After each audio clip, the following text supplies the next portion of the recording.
You're listening to Civic Media. You can tune into any of our live shows on any radio station across the state with the Civic Media app. Find us in your phone's app store and listen anytime, anywhere. This is your WAUK Daily News Roundup for the Shaw, 101.1 FM and 540 AM in Waukesha.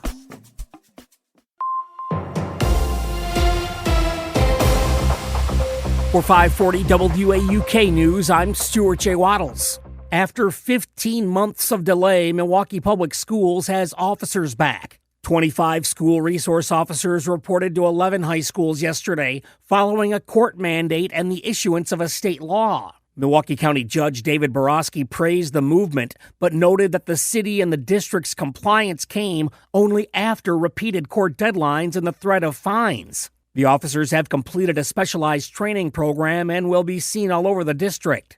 It's March Madness in Milwaukee. This weekend, the Fiserv Forum hosts first and second round games in the NCAA tournament. The schedule has open practices on Thursday and games on Friday and Sunday.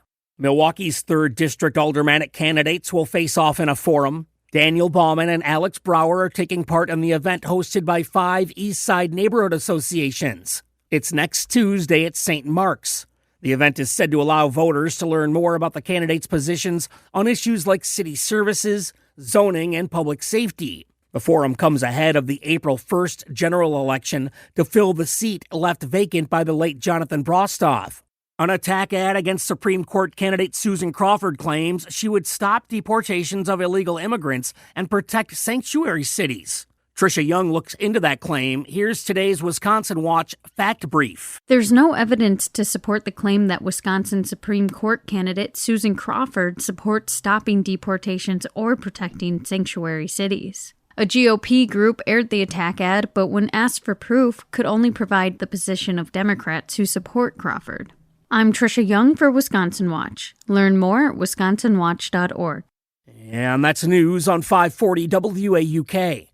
I'm Stuart J. Waddles. A setback for the Bucks. Hi, I'm Mike Clemens with sports. NBA, the Bucks backup center, Jericho Sims, will be out for at least a month. Sims had surgery yesterday in New York after suffering torn ligaments in his right thumb. It happened early Saturday night against the Pacers. Sims, after the game, his right hand all taped up. It happened the first few seconds I was in. I got caught on another player when I was cutting him off. Physical is just boxing out. I mean, that's something that we usually are good at, but, it's certain teams we tend to struggle with. The Bucks open a 5-game road trip tonight against Golden State. March Madness, the Wisconsin Badgers head to Denver for their game Thursday afternoon against Montana. Marquette will face New Mexico in Cleveland on Friday night. Baseball, the Brewers losing to the Padres 14-8 out in Arizona. Infielder Bryce Terang sitting out with a sore shoulder. For now, it looks like Joey Ortiz will start at shortstop on opening day. With sports, I'm Mike Clemens.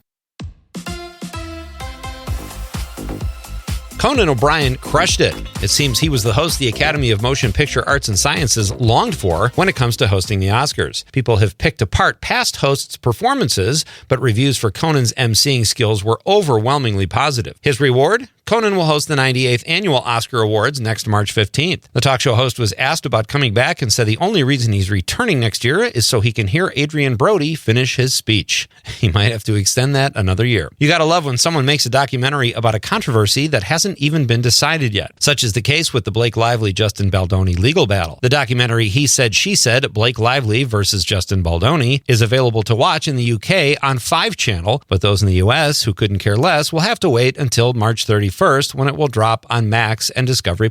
Despite some well-reviewed films, it was a pretty lackluster weekend at the box office. The weekend proved to be the lowest-grossing theater totals of the year so far, with prognosticators surprised that a spring break weekend at the box office came in even lower than Super Bowl weekend by about $1 million. Novocaine led the way with a little more than $8 million at the gate. The film stars Jack Quaid as a man who does not feel pain while trying to rescue his kidnapped girlfriend. Last week's champ, Mickey 17, finished in second place with $7.5 million and $33 million for the 2-week total. Steven Soderbergh's new spy thriller, Black Bag, finished with $7.5 million, but on about 1,100 less screens than Mickey 17. Rounding out the top 5 are Captain America, Brave New World, which pulled in over $5 million, and The Day the Earth Blew Up, the first Looney Tunes movie ever made for a theatrical release, with a disappointing just over $3 million. The late Gene Hackman did not mention his 3 children in his will, but they might still end up with some of his $80 million worth of assets. Hackman and his wife Betsy Arakawa passed away in late February under mysterious circumstances. Late last week, it was disclosed that Arakawa passed away from the hantavirus a week before her Oscar-winning husband. Authorities say Hackman suffered from Alzheimer's disease and couldn't take care of himself after his wife died, and as a result, passed away a week later. In Betsy's will, it was stated that she left her estate to various charities. Hackman, however, named Betsy as the recipient of his assets, essentially leaving his 3 now middle-aged children out in the cold, or so it would seem. As it turns out, due to Betsy's death, Hackman has no secondary beneficiaries, so it looks like his kids will be the recipient of their father's $80 million fortune after all. For more showbiz fun, tune into Nightlight with me, Pete Schwaba, weeknights from 6 to 8 p.m. on the Civic Media Radio Network. We are watching a storm system that will bring rain and a few thunderstorms tomorrow, and then rain will change to some snow tomorrow night into Thursday. There could be some minor accumulation and possibly some slick roads Thursday morning. Today, clouds in the morning, a little more sunshine in the afternoon with a high right around 50. I'm meteorologist Sean Cable. Currently, it's 42. That's your WAUK Daily News Roundup from Civic Media. Subscribe to this podcast on Spotify, Apple, or wherever you find your podcasts. Find more news at WAUKradio.com.